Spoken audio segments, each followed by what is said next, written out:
there's no secret. Everything's a little bit small over here. But like using like a super wide lens can sometimes create imagery that's very unusual, and you can get a lot of the scene in. I'm just thinking like, you talked about bath time, like our bathroom is tiny by comparison, but with a 14 or something, you can make that thing look pretty impressive. Yeah. And as you said, you end up with kind of really interesting images. I mean, you might zoom in really close on like a rubber ducky on the edge of the bath, but get kind of in the background, like, mom reaching in and the baby there or something. I mean, there's just all these weird angles that end up happening when you're challenging yourself to just, as I said, kind of do the accordion thing. Especially if you're feeling creatively burnt out, that's always a really good go-to to like just make it more interesting. Yeah, that's always the best. And the typical thing is like the old 35 or even a 50. That's the standard. But what if I took a 14? What can I create if I took something that's like completely different? Right. And I bet I can come back with some interesting images, but they are going to be different. And that's where the challenge is. And because I'm not taking a whole backpack full of, the full assortment of lenses, I'm actually just taking one. And that is what it's going to be for today. Or most recently, a dual lens medium format film camera, which is the most horrendous thing to shoot, but is also incredibly fun. Yeah. Yeah. And a challenge, So right? I oh agree man, with you that limitation can be really, really fun. I don't know if this was before we stopped to re-record or not, but one of the things that I was saying to you about the idea, like when I travel and how I don't want to take my camera with me everywhere because it's just very hindering and just feels heavy. And it's just, then I can't pay attention to my friends or my family because I'm constantly like, look over there, look over there. Hey, I got to go get this shot, that kind of thing.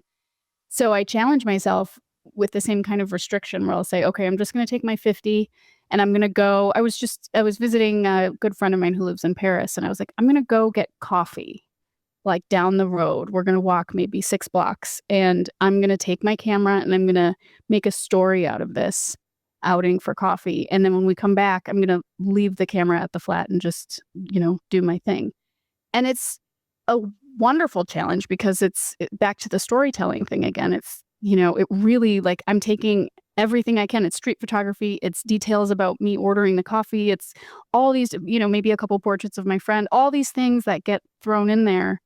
And it's this beautiful story, but it's only like an hour of my vacation. So it's a nice challenge. It's a nice way to kind of spark that creativity. and again, that's a great framework, the storytelling aspect, which brings us back to lifestyle photography, really, because it's all about storytelling in there. As a studio portrait photographer, storytelling isn't, well, sometimes it's important, but often it's not necessarily the first thing I would think about. I would think about the subject and maybe even the bone structure and the lighting and and all that kind of stuff, the expression. But I'm not necessarily thinking about the storytelling aspect. I do that when I have to create headshots for very particular people. Like, for example, the old example is always, compare headshots for a nurse compared to a divorce lawyer, right? Those are completely different people, and those images have to convey a completely different story. But that's why I like your idea of telling us, like taking a trip to a cafe, telling that story photographically is actually it's a superb exercise. It it- is. and you can apply that to absolutely anything. You can take the dog out for a walk and turn that into a story.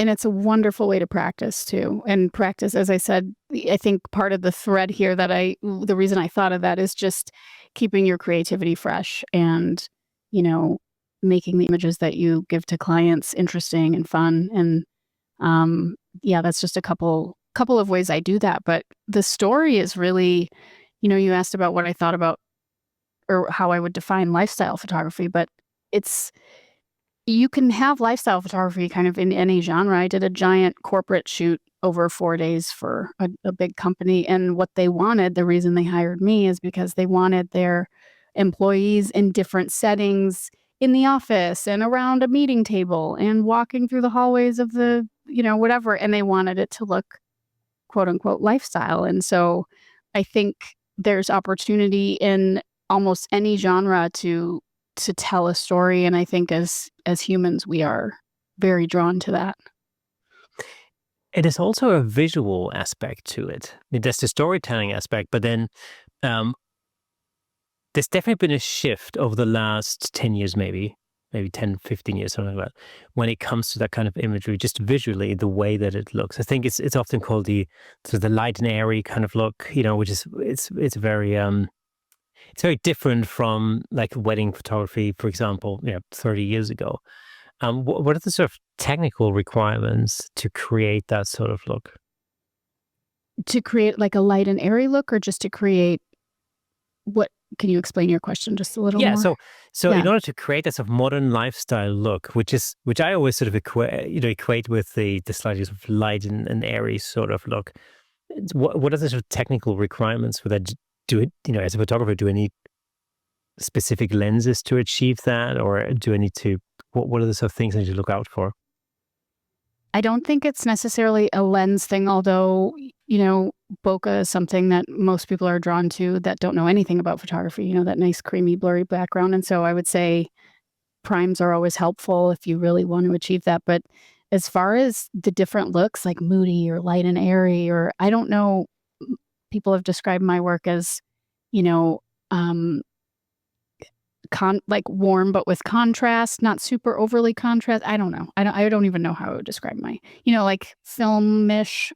I think a lot of those tools are when we get into the discussion about post, because that's really where the digital world kind of differs greatly from the film world as far as being able to manipulate things and make them look a certain style. I would say, and I'm not a light and airy photographer, but I think one thing to probably a lot of those folks lean towards is just different exposure settings would be the I don't know if it's a tool, but it's just like a way of approaching things. I think just having a lot more light coming through and not allowing too much of that contrast or shadow to dominate the photo. How do you think when you're when you're setting out to take that shot? Do you think are you gonna like slightly overexpose, or what's your thinking when you're I tend to slightly in the middle of it? Yeah. No, I tend to slightly underexpose, and that just gives me a little more information to work with, in post, but also, as I said earlier, like I'm always looking for the natural light and kind of metering for that. So if I'm in a room and it's not that bright, I'm going to try and catch that vibe with just like a little bit of light falling on someone's face versus trying to overexpose it so that I can see their face as if it was lit, in a studio or something. Like I'm really going for how is this looking right now, as much as I possibly can. And so how much work do you put in post? Less and less and less the more I do this. And I think any photographer can say that, the better you get at shooting and the more you shoot. And again, I've been doing this 15 years full time. So, I mean, I'm way better straight out of camera than I was 15 years ago or even 10 years ago. And so I think that that's incredibly helpful when it comes to post. Thank you so much for tuning in. If you enjoyed that clip, then press here for the full episode in glorious Technicolor. Hey, and don't forget to subscribe.